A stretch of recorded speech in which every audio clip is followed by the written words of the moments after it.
Day One pushed his cleaning cart through the sterile corridors of Station Meridian, humming softly to himself. The Deep Space Research Station orbited a massive asteroid belt, and his job was simple enough. He cataloged alien creatures that hunters and traders brought in, made sure they were properly contained, and cleaned up whatever mess they left behind. It wasn't glamorous work, but it paid well enough to send money back to his mother on Earth. The young man checked his datapad as an alert flashed across the screen. A new arrival was coming in through Dock 7. According to the manifest, it was a bounty hunter named Velsara, and she was bringing in a live specimen, something called a rift stalker. Day One frowned at the description. The creature was listed as extremely dangerous, with chameleonic abilities and venomous claws. Great. Another nightmare to deal with. He made his way to the decontamination chamber, where all incoming cargo and personnel had to pass through before entering the main station. The room was a large, circular space with transparent walls that allowed observers to watch the process from outside. Various nozzles and vents lined the ceiling and walls, ready to spray sterilizing mists and adjust temperature and pressure to kill any contaminants. Through the observation window, Day One watched as a sleek silver spacecraft docked. The airlock opened with a hiss of pressurized air. A tall figure stepped through wearing an elaborate environmental suit covered in ornate armor plates. The suit was clearly expensive, with glowing blue lines running along its surface. This had to be Velsara. Behind her floated a containment pod, roughly the size of a large refrigerator. Red warning lights blinked on its surface. Inside, something moved. Day One couldn't see it clearly through the pod's frosted exterior, but shadows shifted within. The decontamination cycle began automatically.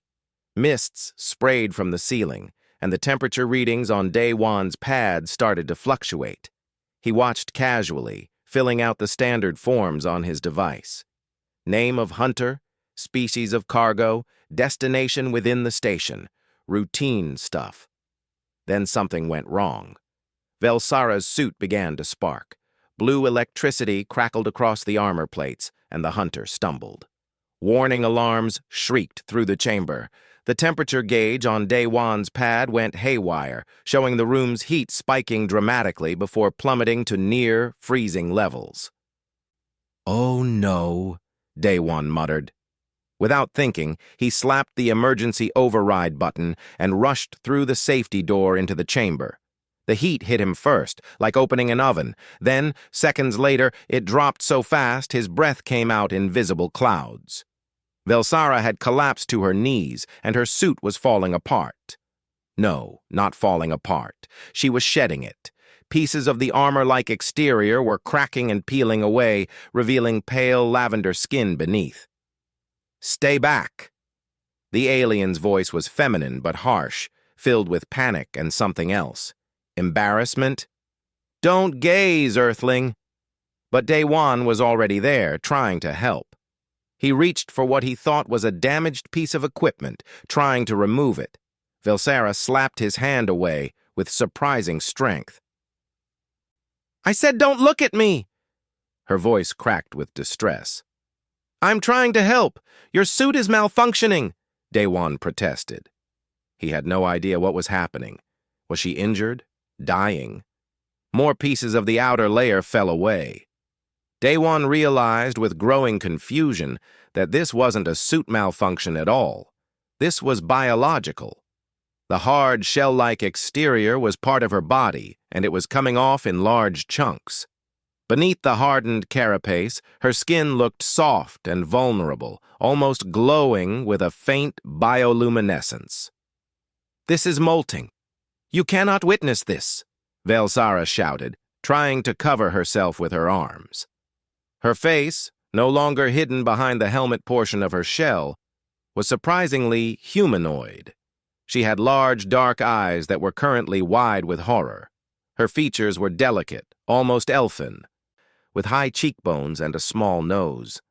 But her skin was that pale lavender color, and her hair was pure white and seemed to move on its own, like it was underwater. Molting? Like snakes? Daewon asked stupidly. He knew he should probably leave, but he was frozen in place, both from confusion and from the malfunctioning temperature controls making his legs stiff. "You ignorant human! Do you have any idea what you've done?" Velsara was shaking. Whether from cold, anger, or mortification, Daewon couldn't tell. Probably all three. That's when the containment pod decided to add to the chaos. The temperature fluctuations must have affected its locking mechanism. With a loud click and a hiss of released pressure, the pod door swung open. The Rift Stalker emerged like smoke made solid. One moment it wasn't there, the next it was. The creature was roughly the size of a large dog, but built like a nightmare. Its body constantly shifted colors, matching its surroundings perfectly. Daewon only saw it because of the faint shimmer in the air, like heat waves rising from hot pavement. "Oh, that's bad," Daewon said. The creature's eyes were the only part that stayed visible. 6 of them, arranged in 2 rows, glowing a sickly yellow. They fixed on Velsara, who was still vulnerable and partially molted. The Rift Stalker opened its mouth, revealing rows of crystalline teeth. Daewon did the only thing he could think of. He grabbed a piece of Velsara's shed carapace and threw it at the creature. The hard shell bounced off the Rift Stalker's head, and those 6 eyes snapped toward him instead. "Run!" Velsara shouted, stumbling to her feet. They both ran for the exit, but the emergency protocols had kicked in. The door slammed shut, and a robotic voice announced through speakers. "Containment breach detected. Section sealed. Security notified." Daewon and Velsara were trapped in the decontamination chamber with a very angry, very dangerous predator. The young man pressed himself against the wall, searching desperately for anything that could be used as a weapon. Velsara, still shedding pieces of her shell, positioned herself in a defensive stance despite her obvious discomfort. The Rift Stalker circled them slowly, fading in and out of visibility. Its growl sounded like grinding glass. "So," Daewon said quietly, "I'm Daewon. Nice to meet you." "Shut up, Earthling," Velsara hissed back. But despite her anger, despite the danger, despite the absolute humiliation of being seen in such a vulnerable state, she moved slightly in front of him, a protective gesture. The Rift Stalker pounced, and the real chaos began. The Rift Stalker moved like liquid shadow. One second it lunged from the left, the next it appeared behind them. Velsara spun and kicked, her movement graceful despite her half-molted state.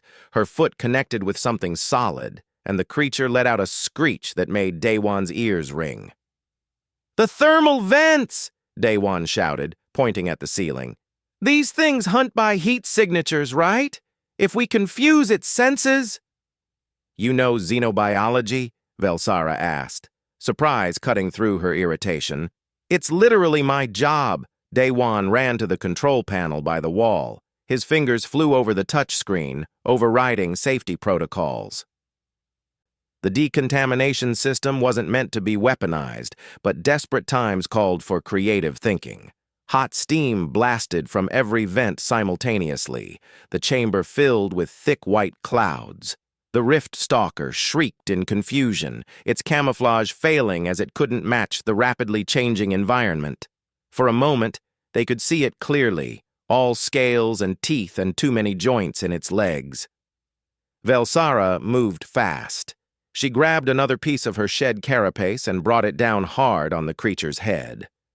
The Rift Stalker collapsed, stunned, but not unconscious.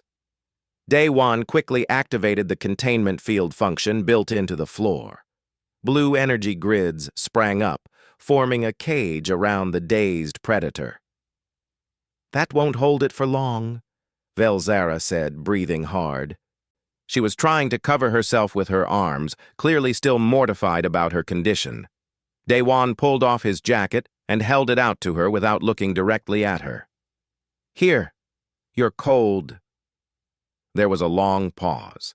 Then Velsara snatched the jacket from his hands. "You are still a witness to my molting." Do you understand what that means in my culture? Not really, no. Daewon kept his eyes fixed on the trapped rift stalker. The creature was already starting to recover, testing the energy barriers with its claws. But I'm guessing it's bad. Bad? Velsara's laugh was bitter. Among my people, the Korathi, molting is the most intimate and vulnerable state we experience. It is only witnessed by life mates or immediate family. You, a complete stranger, have seen me like this. I am dishonored. Daewon felt his stomach sink. I was just trying to help. I didn't know. Of course you didn't know. Humans never know. But her voice had lost some of its anger.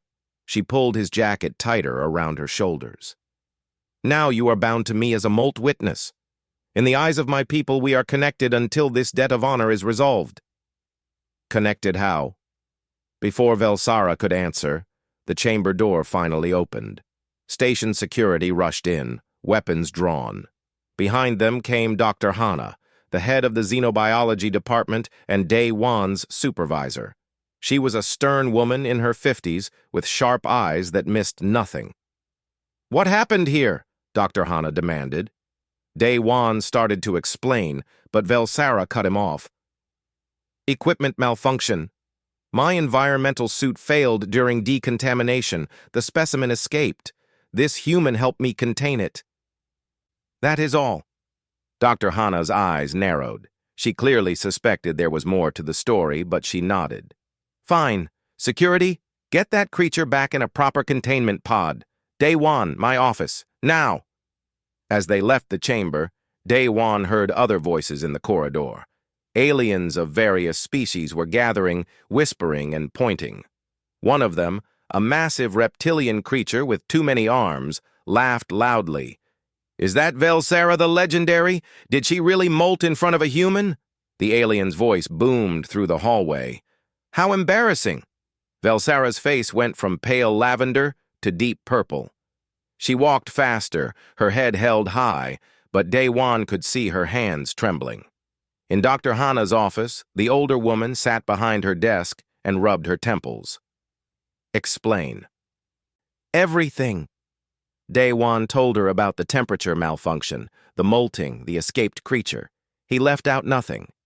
Dr. Hana listened in silence, her expression growing more concerned with each detail. You realize, she said slowly, that you've just become involved in a serious cultural matter? The Korathi take these things very seriously. Velsara's reputation as a hunter could be destroyed by this. What? But it was an accident. That doesn't matter to them. Dr. Hana pulled up files on her computer. According to Korathi law, there are only 3 ways to resolve a molt witnessing by a non-family member. First, formal bonding as life mates. Second, a duel to the death. Third, she paused. There is a third option, but it's rarely used. What is it? Completing a hunt together. If you and Velsara successfully complete a significant hunt as partners, it proves to her clan that you're worthy of the knowledge you've gained. It validates the bond. Daewon thought about this. A hunt. He wasn't a fighter or a hunter. He was just a guy who cleaned up after alien creatures and studied their biology. But then again, maybe that knowledge could be useful. There's something else you should know, Dr. Hana said quietly. I pulled Velsara's file. She's been investigating a slaver ring that's been operating in this sector. She's been hunting them for 3 years. Daewon's heart skipped a beat. Slavers? Yes. They target colony worlds, taking people to sell on black markets. Dr. Hana's eyes softened slightly. I know what you're thinking. And yes, I've cross-referenced their known territories with where your sister disappeared. Ji-Wan. His younger sister had been working at a mining colony on the frontier when all communication had suddenly stopped 2 years ago. The official report said it was a pirate raid, that everyone had been killed. But they never found bodies. Daewon had never stopped looking for answers. If I help Velsara with her hunt, Daewon said slowly. Could we find information about Jiwon? Possibly. But Daewon, these are dangerous people. This isn't cataloging creatures in controlled environments. I know. But his mind was made up. If there was even a chance of finding out what happened to his sister, he had to take it. The next day, Daewon found Velsara in the station's marketplace. She had finished molting and now wore a new environmental suit, less ornate than before. She was arguing with a merchant about ammunition prices when she saw him approaching. Her expression hardened. "What do you want, Earthling?" "My name is Daewon, and I want to propose something." He took a deep breath. "Let's do a hunt together, a real one. I know you're tracking slavers. I can help. I know xenobiology. I'm good with computers, and I have my own reasons for wanting to catch these people." Velsara studied him for a long moment. "Why would a human station worker want to hunt criminals?" "They might have taken my sister." Daewon met her eyes directly. "And according to your customs, we're already connected, so we might as well make it useful." A small smile tugged at the corner of Velsara's mouth, the first genuine expression he'd seen from her. "You're either very brave or very stupid." "Can't it be both?" She laughed, a sound like chiming bells. "Very well, Daewon the Molt Witness. We hunt together, but if you slow me down, I'm leaving you behind." "Deal." As they shook hands, sealing their partnership, Daewon noticed other hunters in the marketplace watching them. Some looked amused. Others looked skeptical. One in particular, a scarred alien with red skin and horns, was glaring at Velsara with pure hatred. "Who's that?" Daewon asked quietly. "Thex, my rival." Velsara's voice went cold. "Don't worry about him. We have more important things to focus on." But as they walked away to begin planning their hunt, Daewon couldn't shake the feeling that Thex would become a problem. The look in those eyes promised trouble. News traveled fast in the Galactic Hunter community. Within 2 days, everyone on Station Meridian knew about Velsara's molt incident. Daewon couldn't walk through the corridors without hearing whispers and seeing pointing fingers. Some aliens laughed openly. Others looked at him with what he thought might be respect, though he couldn't be sure. Velsara had it worse. 3 times Daewon witnessed other hunters making crude jokes about her. She handled it with cold dignity, her spine straight and her expression blank. But he could see the tension in her shoulders, the way her hands clenched into fists when no one was looking. On the 3rd day, things came to a head. Daewon was in the station's cantina grabbing lunch between shifts when Thex approached. The red-skinned hunter was even more intimidating up close. He stood at least 7 feet tall, with curved horns that added another foot to his height. His armor was covered in trophies from past hunts, teeth, claws, and things Daewon couldn't identify. "You're the human," Thex said. It wasn't a question. His voice rumbled like an earthquake. "I'm Daewon, yes." He tried to keep his voice steady. "You've made Velsara a laughingstock. The legendary hunter, seen molting by a weak little human. It's pathetic." Thex leaned down, his face inches from Daewon's. His breath smelled like sulfur. "She should challenge you to a duel, put you out of your misery and restore her honor." "That's between me and her," Daewon said, surprising himself with his own courage. Thex laughed. "You think you're worthy of her? You're nothing. Just soft human flesh that would tear apart in the first real fight." "Leave him alone, Thex." Velsara appeared beside their table. She moved so quietly that neither of them had heard her approach. Her hand rested on the weapon at her hip, an elegant blade that hummed with energy. "Ah, there she is, the fallen legend." Thex straightened up, grinning nastily. "Come to defend your little pet human? Come to tell you to mind your own business." Velsara's voice was ice. "My honor is my concern, not yours." "Your honor?" Thex laughed again. "You have no honor left.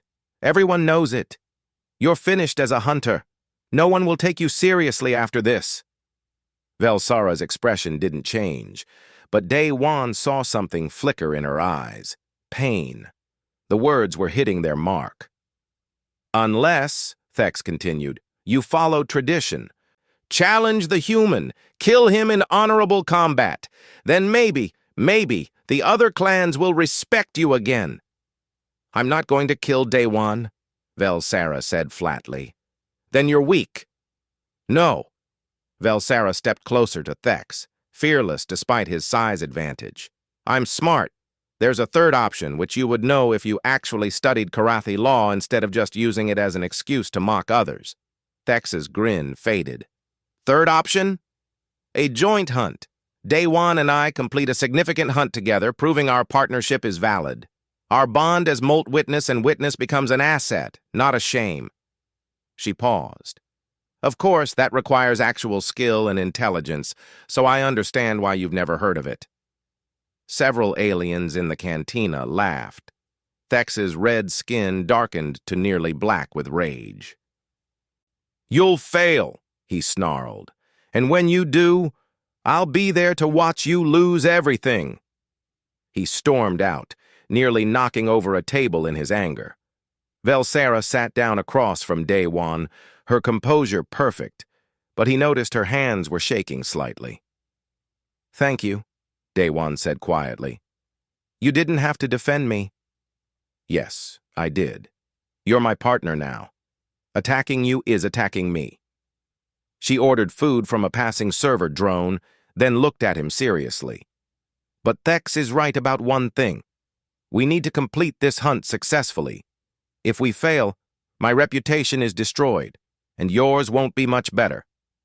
No pressure, then, Day Wan tried to joke, but it fell flat. They spent the rest of the day in Velsara's ship, planning. The vessel was smaller than Day Wan expected, built for speed and stealth rather than comfort. The walls were covered in weapons, tracking equipment, and star maps marked with notes in a language he couldn't read. The slaver ring I've been tracking calls themselves the Obsidian Chain, Velsara explained, pulling up holographic displays. They operate in the frontier territories where Galactic Council authority is weak. They hit small colonies, take people, and sell them to the highest bidder. What kind of buyers? Day Wan asked, though he wasn't sure he wanted to know. Research facilities looking for test subjects, rich collectors who want exotic slaves, fighting pits. Take your pick of nightmares. Velsara's expression was grim.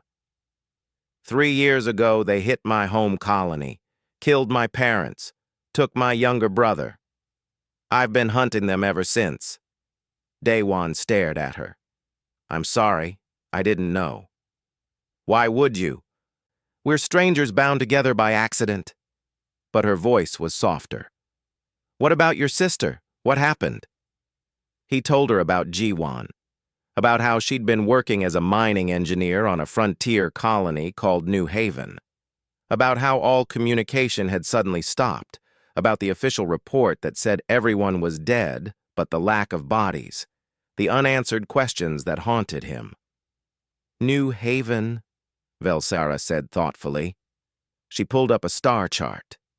That's in the sector where the Obsidian Chain has been most active. If they took your sister, there might be records. Do you really think she could still be alive after 2 years? I've seen people rescued after longer.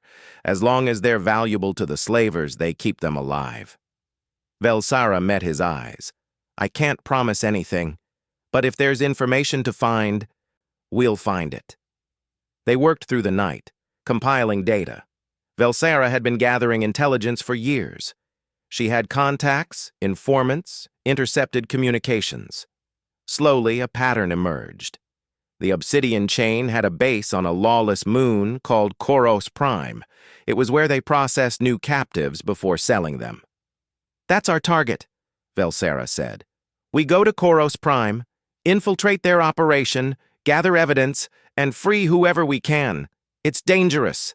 They have heavy security and no morals. When do we leave? Day Wan asked. You're sure about this? Once we start, There's no backing out. These aren't lab specimens, Day-Wan. They're killers. He thought about Ji-Wan, about her laugh, her terrible jokes, the way she used to ruffle his hair even though he was taller than her. About the promise he'd made to their mother to find out what happened. I'm sure. Velsara nodded slowly. Then we leave tomorrow. But first, you need training. You can't hunt if you don't know how to fight. The training was brutal. Velsara ran him through combat drills, weapons practice, and survival scenarios. She was a harsh teacher, accepting no excuses. Day-Wan fell, got back up, and fell again. His body ached in places he didn't know could ache. But he learned. He learned how to shoot with a plasma pistol, how to move quietly, how to read alien body language for signs of aggression, how to think like a hunter instead of a scientist. On their last night before departure, Dr. Hana pulled Day-Wan aside. Are you absolutely certain about this? Yes. Then take this. She handed him a small data chip. It contains everything we know about Korathi culture, biology, and customs. If you're going to be Velsara's partner, you should understand her people. And Day-Wan, be careful. The galaxy is bigger and more dangerous than you realize. That night, Day-Wan couldn't sleep. He lay in his bunk on Velsara's ship, staring at the ceiling. Tomorrow, they would leave the relative safety of Station Meridian and venture into lawless space. Tomorrow, he would stop being a lab technician and become something else, a hunter, a partner, a man searching for his lost sister. In the cockpit, Velsara was running final systems checks. Through the open doorway, Day-Wan could see her silhouette against the glow of the instrument panels. She looked confident, capable, dangerous. Nothing like the vulnerable person he'd seen during the molting. Can't sleep? She called out without turning around. Too much thinking? Thinking will get you killed out there. Trust your instincts instead. She finally looked back at him. Get some rest, Day-Wan. Tomorrow we hunt. He closed his eyes, but sleep was a long time coming. When it finally did, he dreamed of his sister's face and the vast darkness of space waiting beyond the station's walls. The jump to hyperspace felt like falling and flying at the same time. Day-Wan gripped his seat as the stars outside stretched into lines of light, then vanished into a swirling tunnel of colors that hurt to look at. His stomach did uncomfortable flips. First time in hyperspace? Velsara asked from the pilot's seat. She seemed completely unbothered by the sensation. Is it that obvious? Day-Wan managed to say through clenched teeth. You'll get used to it. Takes humans about 3 jumps before the nausea stops. She adjusted some controls and the ship hummed beneath them. We'll reach Koros Prime in about 6 hours. Try to rest. But Day-Wan couldn't rest. He spent the time learning everything he could about their destination. Koros Prime was a moon orbiting a gas giant in an unclaimed system. No government controlled it, which meant no laws protected anyone there. It was a haven for criminals, smugglers, and worse. The moon's atmosphere was toxic to most species, so everyone lived in sealed cities under protective domes. The largest city, simply called the Market, was where the Obsidian chain operated. Velsara had been there once before, 3 years ago, following a lead about her brother. She'd found nothing but had mapped the city's layout and made a few contacts. The key to infiltration is confidence, Velsara explained, showing him holographic images of the market streets. Act like you belong there and most people won't question you. Show fear or uncertainty and you're marked as prey. What's our cover story? We're independent traders looking to buy labor for mining operations. It's common enough that no one will look twice. You'll pose as my human assistant who handles the technical details. Why would a human work for a Korathi hunter? Velsara's lips curved into a small smile. Because I saved your pathetic life and now you owe me a debt. It's a common enough arrangement. Just act subservient and keep your mouth shut unless spoken to directly. I can do subservient, Day-Wan said, though the idea made him uncomfortable. The ship dropped out of hyperspace near Koros Prime. The gas giant filled half the view screen, its swirling storms of purple and green gases creating hypnotic patterns. The moon itself was gray and pockmarked with craters. A single dome of light marked where the market stood. "We're being scanned," Velzara said calmly. "Don't worry, I've got false credentials loaded. We're just another ship full of traders looking for opportunities." A voice crackled through the communications system, speaking in a language Day-Wan didn't understand. Velzara responded smoothly, her tone bored and professional. After a tense moment, clearance was granted. They descended toward the dome. The market was bigger than Day-Wan expected. The dome covered an area the size of a small city, and inside, buildings were stacked on top of each other in chaotic layers. Neon signs in dozens of languages advertised everything from weapons to pleasure houses to medical services of questionable legality. Velzara landed her ship in a public dock and paid the docking fees with untraceable currency.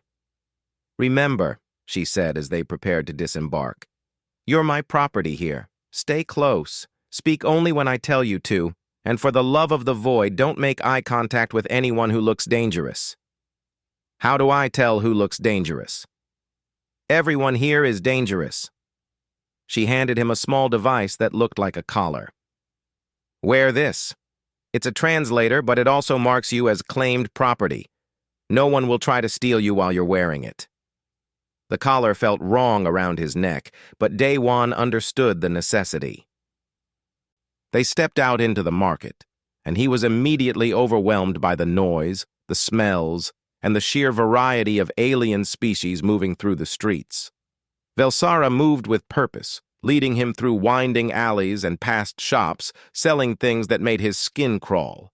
Weapons that looked like torture devices, cages with living creatures inside, some of them clearly sentient, medical pods advertising organ harvesting services. They reached a dingy bar called the Crimson Credit. Inside, the lighting was dim, and the air thick with smoke from various alien substances. Velzara found a booth in the back and sat down. Day-Wan stood beside her, playing his role as the obedient assistant. A contact arrived 10 minutes later, a small, rat-like alien with too many eyes and fingers.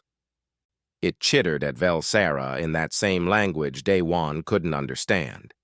She responded, and credits changed hands under the table. The rat alien left something behind, a data chip hidden in a napkin. "We have a location," Velzara said quietly once they were alone again. "There's an auction tonight.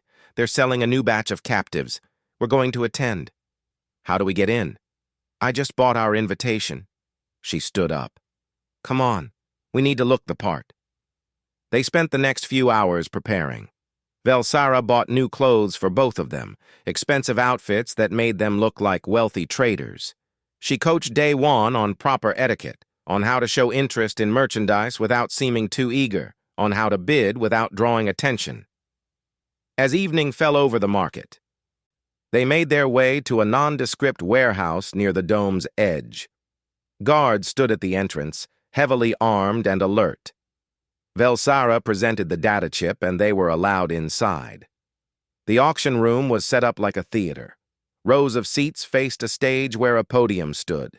Aliens of various species filled the seats, all dressed in expensive clothes. The air hummed with quiet conversation and anticipation. Day-Wan felt sick. This was real. People were about to be sold like property, and he was sitting here pretending to be interested in buying them. "Stay calm," Velzara whispered. Her hand briefly touched his, a gesture of reassurance. "We're here to help them. Remember that." The auction began. One by one, captives were brought onto the stage, aliens from a dozen different species, all wearing shock collars and looking defeated. The auctioneer described each one's skills, health status, and price. Bidding was brisk and cold. Then a human was brought out, a young man, maybe 20 years old, with dark hair and frightened eyes. The auctioneer announced he was trained in computer systems and engineering. Day-Wan's heart stopped. It wasn't G-Wan, but it could have been. This could be what happened to his sister. Sold on a stage to the highest bidder while people watched like it was entertainment. "Bid on him," Day One whispered urgently. "What? Day One, we can't—" "Bid. Please."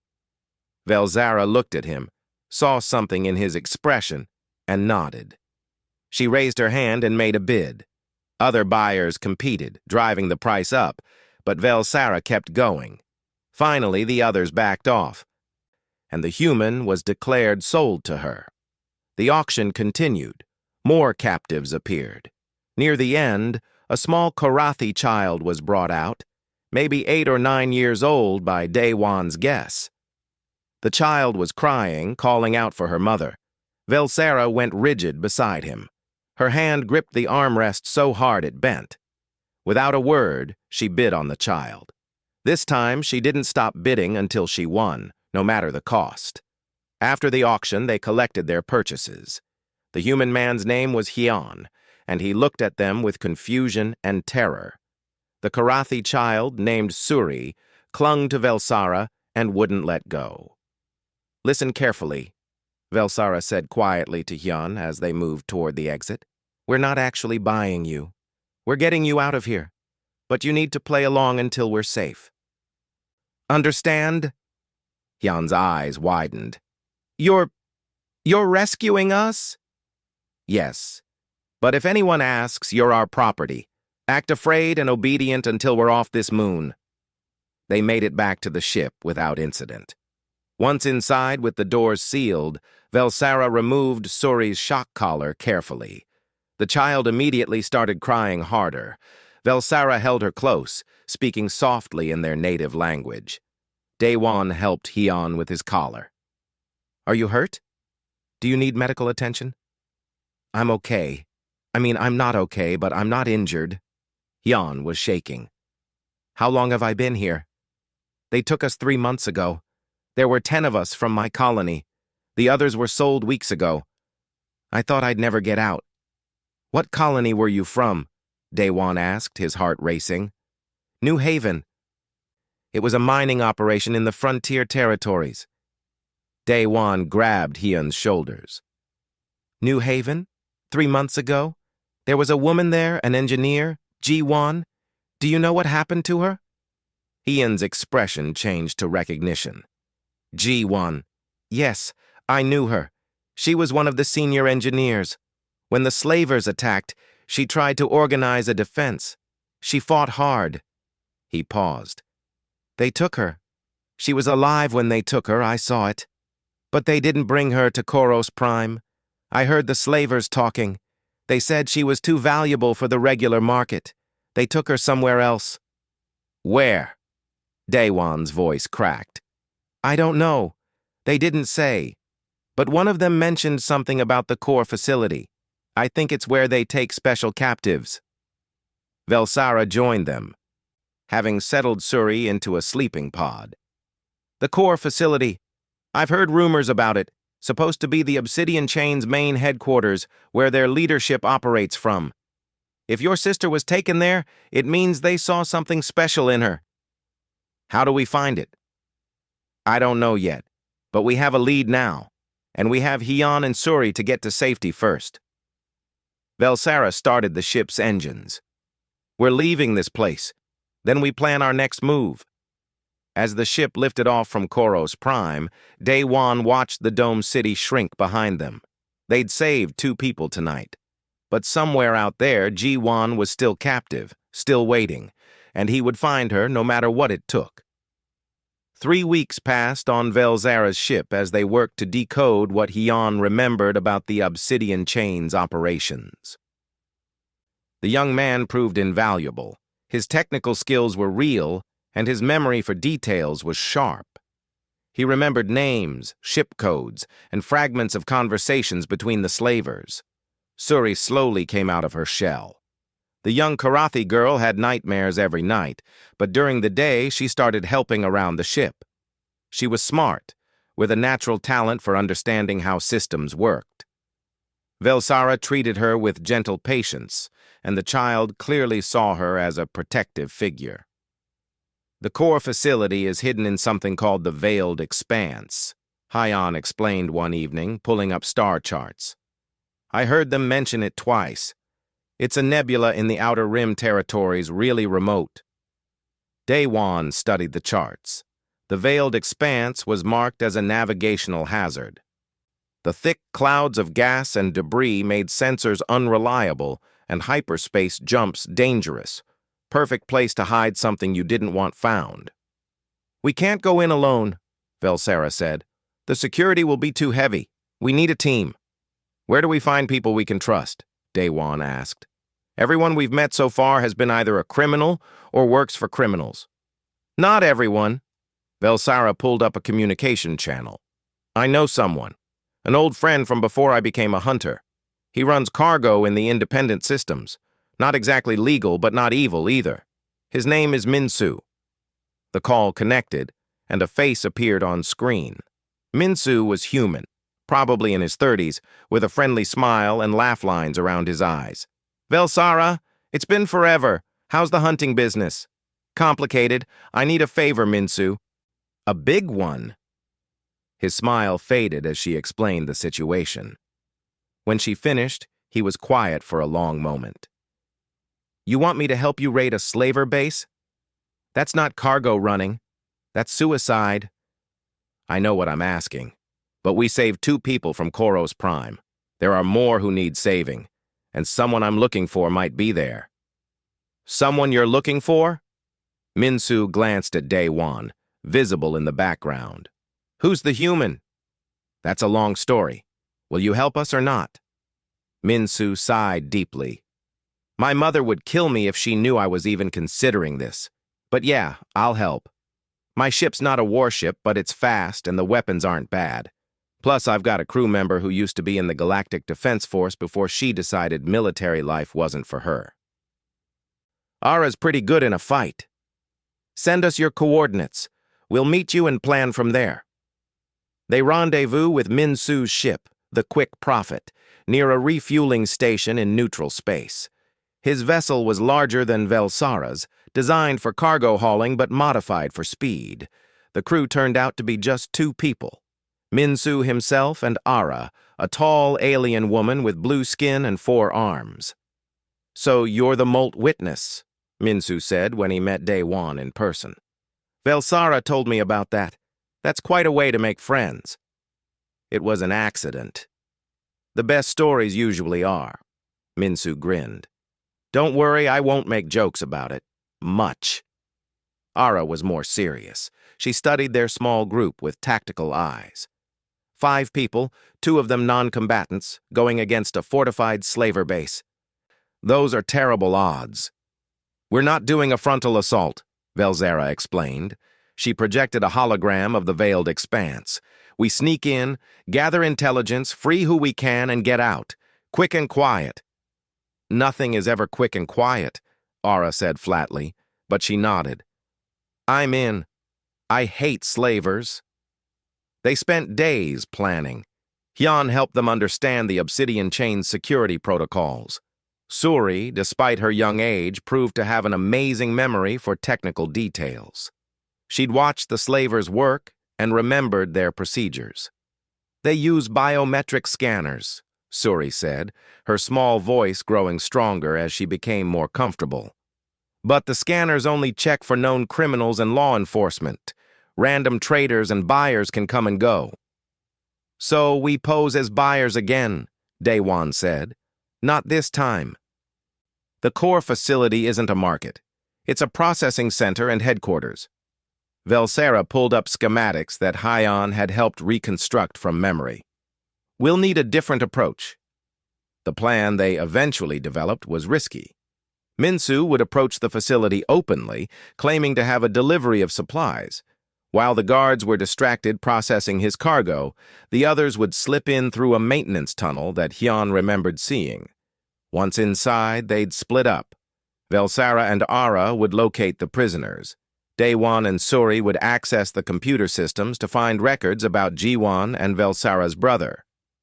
What about me? Hyan asked. You stay with Minsu, Velsara said firmly. You've been through enough. We're not putting you in danger again. But I can help. No arguments. You've already helped more than you know. Let us handle the rest. The journey to the veiled expanse took 3 days. As they approached the nebula, the view outside became spectacular and terrifying. Massive clouds of purple and gold gas swirled around them, shot through with lightning that seemed to have no source. Sensors flickered and failed constantly. "This is insane," Minsu muttered, piloting carefully through the interference. "I can barely see where we're going." "That's the point," Velsara said. "If we can't see, their sensors can't see us either." They found the facility exactly where Heon's memories suggested it would be, built into a large asteroid at the nebula's heart. The structure was massive, with multiple docking bays and defensive turrets bristling from its surface. "That's not just a processing center," Ara said quietly. "That's a fortress." "We're committed now," Velsara said. "Everyone ready?" They executed the plan. Minsu approached openly, transmitting false credentials and a manifest for medical supplies. While guards checked his cargo, the infiltration team used small thruster packs to cross the distance to the maintenance tunnel entrance. The tunnel was barely wide enough for one person at a time, forcing them to move in a line. Inside, the facility was cold and sterile. Fluorescent lights hummed overhead. They could hear sounds of machinery and distant voices. Following the path Heon had described, they made their way deeper into the complex. The first section they reached was a detention area. Rows of cells lined both sides of a long corridor. Inside were people and aliens of various species, all looking defeated and hopeless. When they saw Velsara and the others, confusion and fear showed on their faces. "We're here to help," Velsara said quietly, using her tools to override the cell locks. "Stay quiet and follow us." Freeing the prisoners took longer than planned. Many were weak from malnutrition or injuries.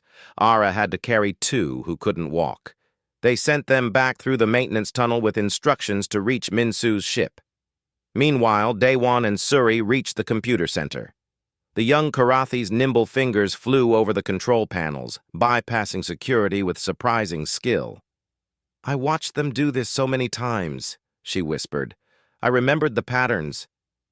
Daewon accessed the prisoner database, his heart pounding. He searched for Jiwon's name. There. A record. His hands shook as he read it. Jiwon had been processed through this facility 6 months ago. The file marked her as high-value intellectual asset and noted she'd been transferred to a place called Cygnus Station. The coordinates were included in the file. "I found her," Daewon breathed.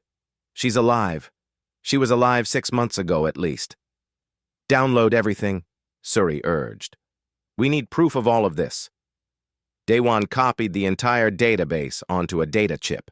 Names, locations, transaction records, everything needed to expose the obsidian chain. That's when the alarms started blaring. "They found us!" Velsara's voice crackled through their communicators. "Get to the extraction point now!" Daewon and Suri ran.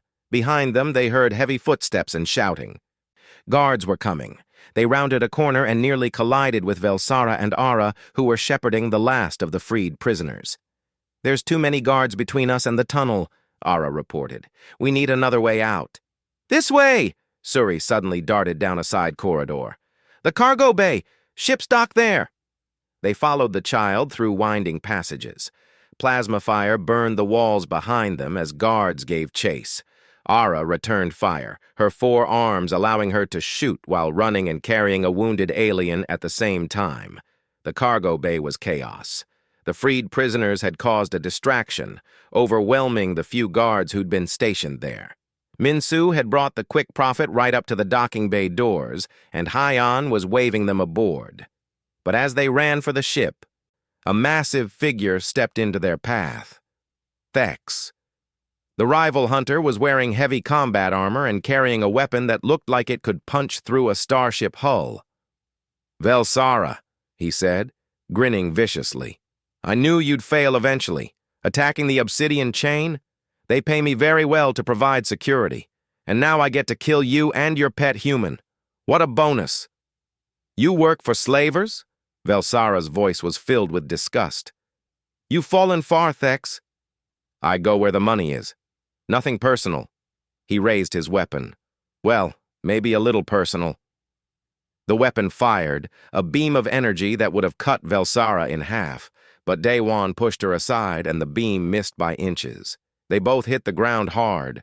Ara opened fire on Thex, but his armor absorbed the shots. He laughed and turned his weapon on her. The next few seconds were chaos. Velsara rolled to her feet and drew her blade. The energy weapon hummed to life as she charged Thex head-on. The two hunters clashed in a flurry of movement too fast to follow. Velsara was smaller and faster, but Thex was stronger, and his armor gave him an advantage. She couldn't get through his defenses. Daewon looked around desperately.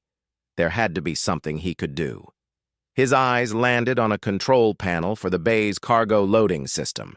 Without thinking, he ran to it and started pressing buttons.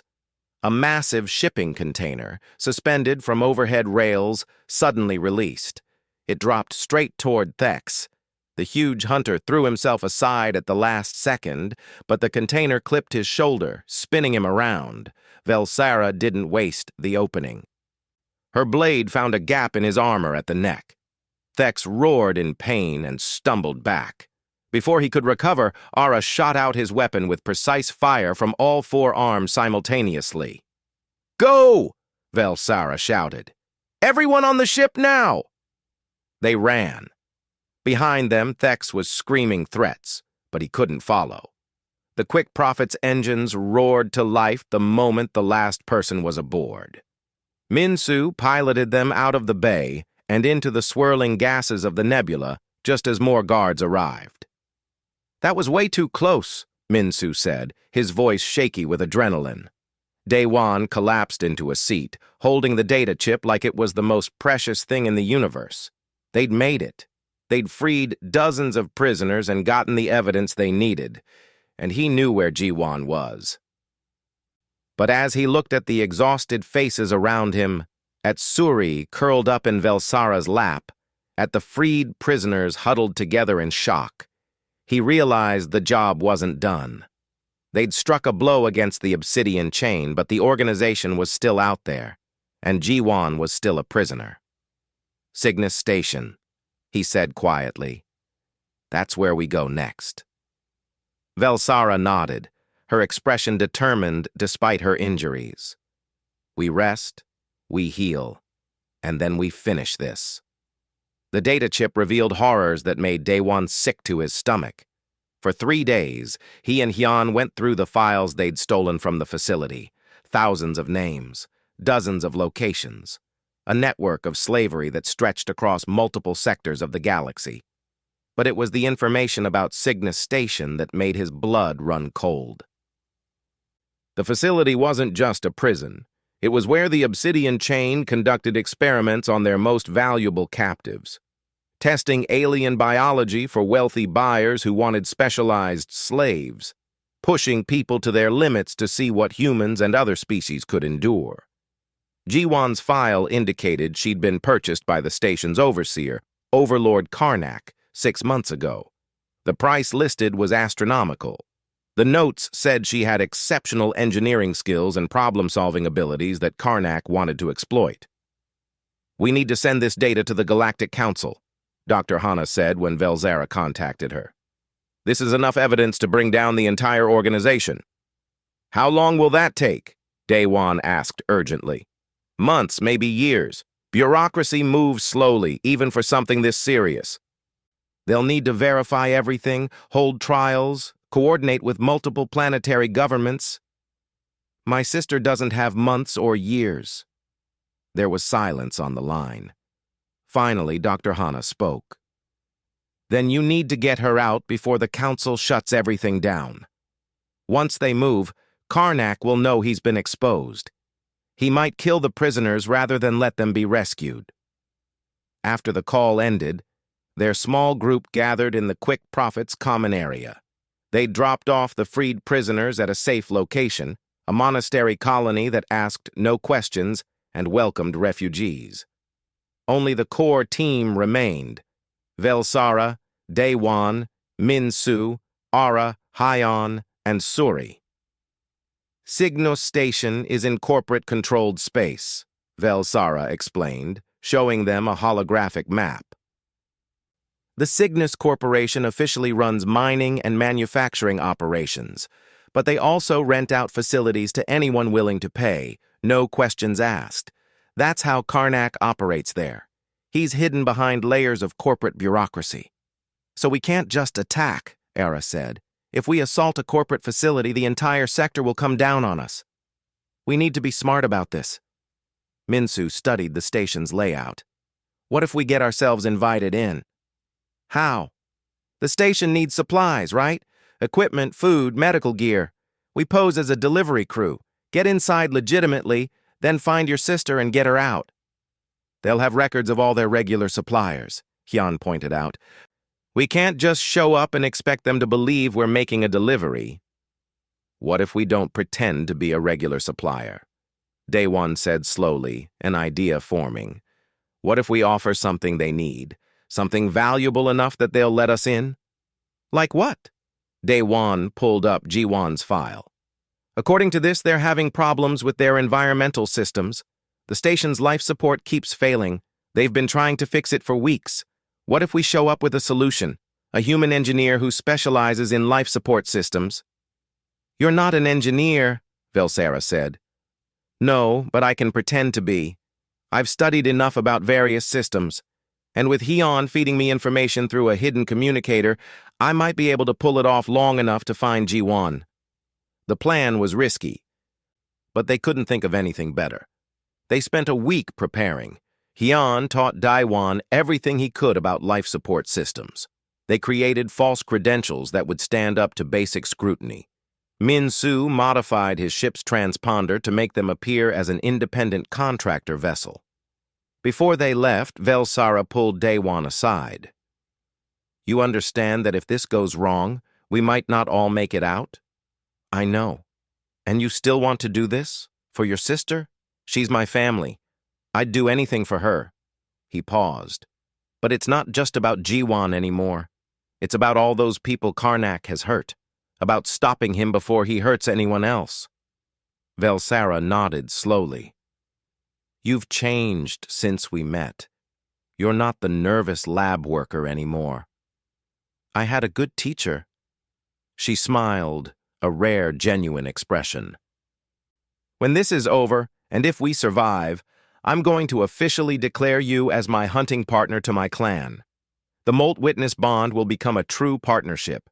You've earned it. I'd be honored. Cygnus Station was enormous, a massive ring structure orbiting a mining planet. Ships came and went constantly, hauling ore and supplies. The Quick Prophet joined the traffic pattern, just another small vessel among hundreds. This is independent contractor vessel Quick Prophet requesting docking permission, Minsu said into the communication system.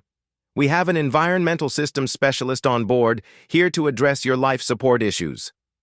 There was a long pause. Then a suspicious voice responded. We didn't request any contractors. Your maintenance chief put out a call on the freelancer networks. We're answering it. If you don't need the help, we'll take our business elsewhere. Minsu sounded bored, like he didn't care either way. Another pause. Then, stand by for credentials verification. The next 10 minutes were tense as the station's security systems scanned their fake documents. Hyun had done excellent work, but there was always a chance someone would notice something wrong. Daewon's heart pounded in his chest. Finally, clearance granted. Proceed to Dock 17. Your specialist will be escorted to the Environmental Control Center. They'd made it in. Now came the hard part. Daewon disembarked with Velsara, who was posing as his assistant. They were met by a bored-looking station security officer, a lizard-like alien who barely glanced at them. Follow me, the guard said, and don't wander off. This is a restricted facility. The walk through Cygnus Station was eye-opening. Unlike the previous facilities they'd infiltrated, this place looked almost normal. Clean corridors, workers going about their business. No obvious signs of the horrors happening in hidden sections. That somehow made it worse. The Environmental Control Center was a maze of pipes, displays, and humming machinery. A harried engineer, another alien species Day One didn't recognize, greeted them with relief. "Thank the void you're here. The system's been failing randomly for weeks. We can't figure out why." Day One examined the controls, Hyon's voice whispering in his hidden earpiece, telling him what to look for. "I see the problem. Your circulation pumps are out of sync with your filtration systems. The timing's off by about 3 seconds. That's causing pressure buildups that trigger the safety shutoffs. Can you fix it? I'll need access to your main control algorithms. Do you have a terminal I can use?" The engineer led him to a workstation. Perfect. Once he was plugged into the station's computer network, Hyon could work his magic remotely. While Daewon pretended to adjust environmental settings, Hyon was actually searching through the station's prisoner database. "Found her," Hyun's voice whispered in his ear. "Detention level Section 4, Cell 17. But Daewon, she's not alone. There are dozens of prisoners down there." "Can you unlock the cells remotely?" "Maybe, but it'll trigger alarms." "We'll deal with that when the time comes. First, let's find Karnak." That information took longer to locate. Karnak was paranoid and kept his location hidden even from most of his own people. But finally, Hyon found it. The Overseer had a private command center in the station's core, surrounded by heavy security. "This should do it," Daewon said aloud, pressing random buttons while Hyon did the real work. "Your systems should stabilize now, but I recommend a full diagnostic within the next few days to make sure there aren't any other issues." "You fixed it that fast?" The engineer looked amazed. "I'm very good at my job." Daewon stood up. "My assistant and I need to return to our ship now." "Wait, let me process your payment first." That's when the alarms started blaring. Not because of anything they'd done, but because Minsu, Ara, and the others had just blown a hole in the detention level's wall and started evacuating prisoners. "What's happening?" the engineer shouted. Velsara's hand went to her weapon. "Sorry about this." She stunned the engineer with a quick blast, and he crumpled. The security guard reached for his weapon, but Velsara was faster. "Time to run," she said. They ran through the corridors as chaos erupted around them. Station security was scrambling, trying to figure out what was happening. Over the communications system, a cold voice spoke. "This is Overlord Karnak. We have intruders attempting to free prisoners. Seal all sections and activate kill protocols." Kill protocols. That meant Karnak was willing to execute prisoners rather than lose them. "We need to reach Jiwon now," Daewon shouted. They fought their way to the detention level. Velsara moved like a dancer, her blade cutting through guards with precise efficiency. Daewon used a stolen plasma pistol, surprised at how natural it felt in his hands after weeks of training. The detention level was chaos. Freed prisoners were running in all directions. Ara was holding a corridor, her 4 arms allowing her to provide covering fire, while Minsu guided people toward the escape route they'd blasted open. "Cell 17!" Daewon yelled. He ran down the rows of cells until he found it. Inside, a woman sat on a simple cot, looking thin and tired, but alive. She had the same dark hair as him, the same eyes. When she saw him, her expression cycled through disbelief, hope, and joy. "Daewon?" Jiwon's voice cracked. "Is this real?" He opened the cell using the override codes Hyon had given him.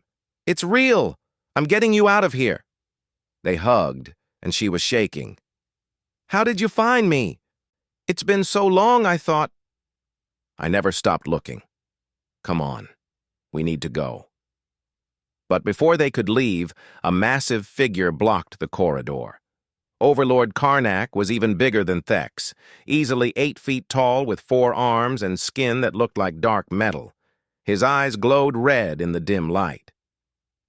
"The rescue party," he said in that cold voice. How touching. The engineer and the hunter coming to save the day. "But you're not leaving. None of you are." Karnak raised 2 arms, and energy weapons emerged from his wrists. Behind him, more guards appeared. They were trapped. Karnak's weapons charged with a high-pitched whine. The corridor was narrow, offering no cover. Behind Daiwan, Jiwan grabbed his arm, her fingers digging in with fear. Velsara positioned herself in front of them both. Her blade raised despite the impossible odds. "You're brave," Karnak said, almost sounding amused. "But bravery won't save you from reality. I am superior in every way. Stronger, faster, better armed. You cannot win." "Maybe not," Day One said, surprising himself with how steady his voice sounded. "But you're making one big mistake." "Oh? And what's that?" "You think you're fighting just us." Day One smiled.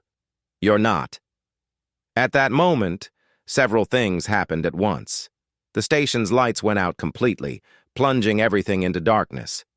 Hyun had just cut the main power. Emergency lighting flickered on, but it was dim and disorienting. In that moment of confusion, Suri appeared from a ventilation shaft overhead. The small Karathi girl dropped something small and metallic directly onto Karnak's head before disappearing back into the vents. The device beeped twice, then released a blinding flash of light and a deafening sound. Karnak roared, stumbling. His eyes, adapted to low light, were temporarily blinded. The guards behind him were similarly affected. "Now!" Velsara shouted. They ran, G1 between Daewon and Velsara. Behind them, Karnak recovered faster than expected and gave chase, firing wildly. Energy bolts scorched the walls, melting metal and filling the air with toxic smoke. At the main detention area, Minsu had organized the evacuation brilliantly. A human chain of freed prisoners was passing supplies and helping the injured move toward the breach in the hull. The Quick Prophet was positioned just outside. Its docking tube extended through the hole. "Everyone, move!" Ara shouted, laying down suppressing fire as more guards arrived. But Karnak was faster than he looked. He caught up to them in the main chamber, and this time he wasn't interested in talking. He simply opened fire. A blast caught Velsara in the shoulder, spinning her around. She went down hard. "Velsara!" Daewon screamed. Jiwan grabbed a fallen guard's weapon and returned fire, showing skills Daewon didn't know she had. The blast hit Karnak's chest but bounced off his armored skin. He laughed and advanced. Daewon dragged Velsara behind cover, his hands shaking as he checked her wound. It was bad, the energy blast having burned through her armor and into flesh. Her face was pale, but her eyes were fierce. "Get your sister out," she gasped. "That's the mission. I'm not leaving you. Molt witness," she said, managing a weak smile. "That means you have to listen to me. Get her out. I'll slow Karnak down." "No, we're partners. We do this together." A shadow fell over them. Karnak stood there, all 4 arms raised, weapons pointed at them. How noble. The human protecting his alien friend. I'll make sure to note that in my records before I kill you both. Then something incredible happened.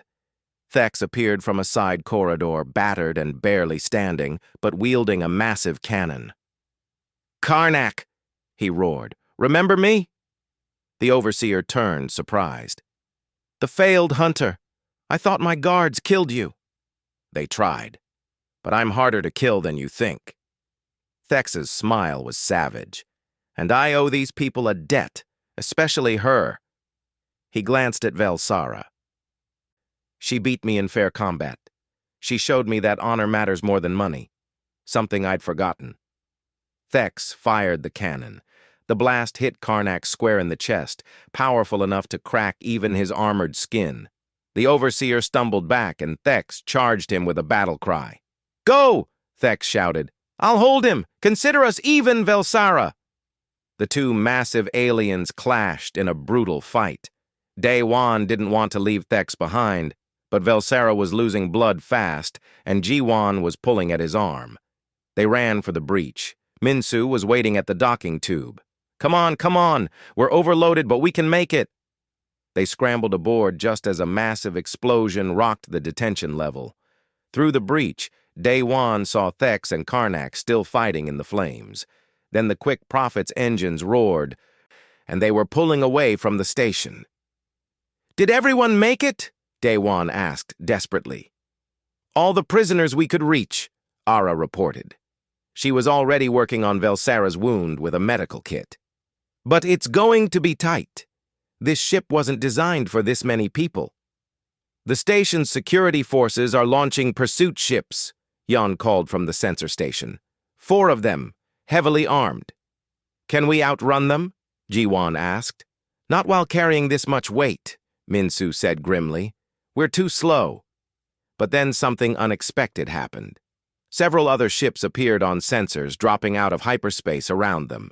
Day-Wan recognized the signatures. They were hunter vessels, independents like Velsara.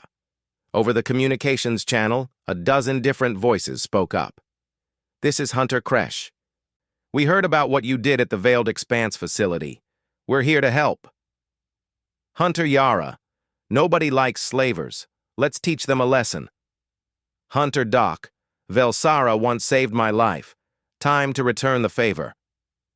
The hunter ships engaged the station's security forces, buying the Quick Prophet time to escape. As they jumped to hyperspace, Day-Wan watched the battle through the rear sensors until it disappeared into the distance. In the medical bay, Ara managed to stabilize Velsara's condition.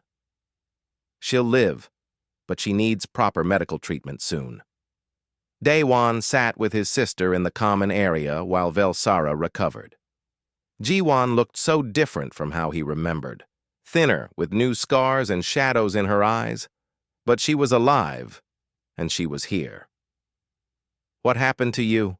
he asked gently.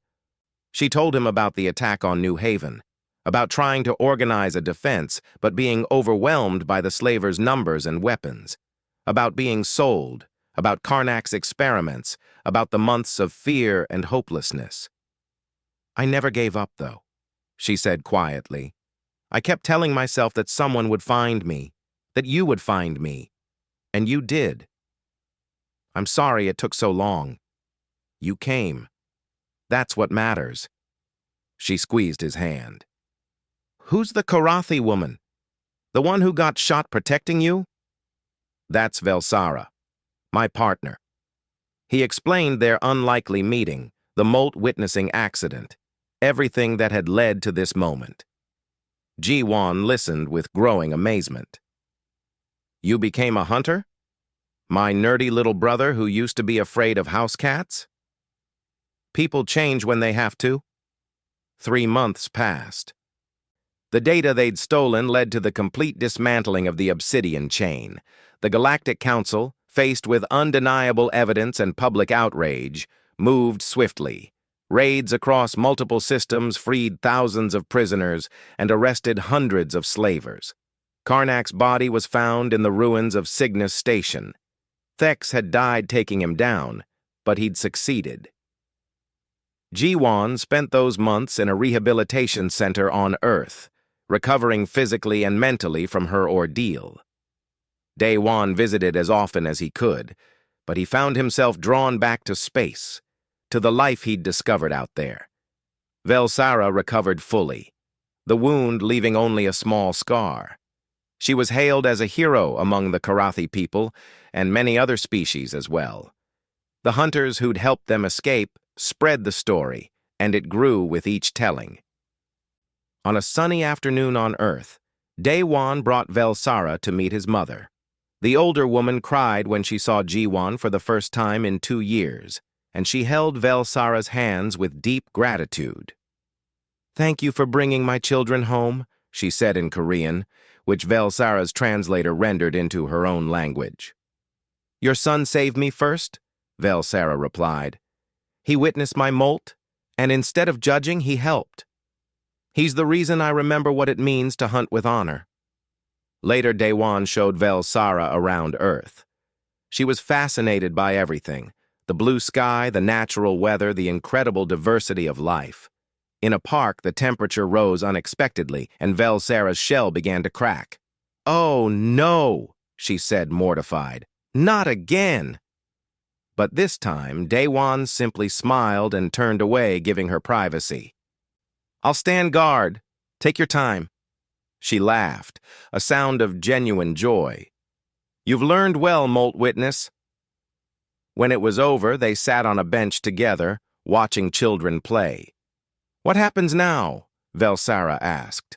"I've been offered a job as a liaison between Earth and the Galactic Hunters Guild, helping to coordinate rescue operations, sharing information, building bridges between species." "And will you take it?" "Only if you'll work with me, as my official partner." Velsara was quiet for a moment. "I already declared you as my hunting partner to my clan. They've accepted it. So yes, I will work with you. But on one condition." "What's that?" "You keep cooking that food your mother made. What was it called?" "Bulgogi?" "Yes. That. I want more of that." Daewon laughed. "Deal." News reached them that Suri had been reunited with her mother, who'd been found at another slaver facility. Hyun had decided to join Minsu's crew permanently, putting his engineering skills to use, keeping the Quick Profit running. Ara had returned to active service with the Galactic Defense Force, using her experience to train special units for anti-slavery operations. Their little team had scattered, but the bonds remained. They'd saved each other and countless others. They'd proven that different species could work together, that courage and compassion could overcome cruelty. One evening, as the sun set over Earth's horizon, Daewon's communicator chimed. A new message from the Hunters Guild. There was a situation on a remote colony world. People were missing. Signs pointed to a new criminal operation. Smaller than the obsidian chain, but still dangerous. "Are you thinking what I'm thinking?" Velsara asked, reading the message over his shoulder. "That we should investigate?" "That we should hunt." Daewon smiled. "Then let's hunt." They boarded Velsara's ship the next morning. As they lifted off from Earth, Daewon looked down at the blue planet that was his home. He'd started this journey as a nervous lab technician who just wanted to find his sister. He'd become something more: a hunter, a partner, a bridge between worlds. And this was just the beginning. The stars were vast, and there was so much work left to do. But with Velsara by his side, and a galaxy full of allies they'd made along the way, Daewon knew they could face whatever came next. The ship jumped to hyperspace, carrying them toward new adventures. Behind them, Earth shrank to a point of light, then disappeared.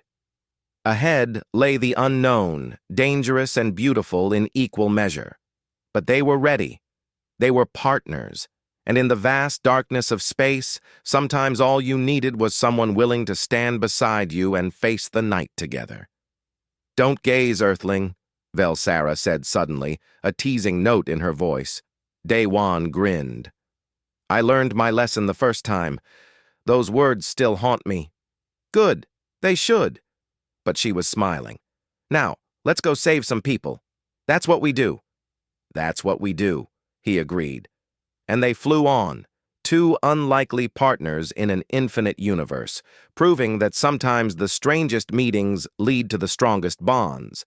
That humans, despite being new to the galactic stage, had something special to offer. Not superior strength or ancient wisdom, but adaptability, compassion, and a stubborn refusal to give up on those who needed help. It was humanity's greatest strength, and the galaxy was just beginning to understand what that meant.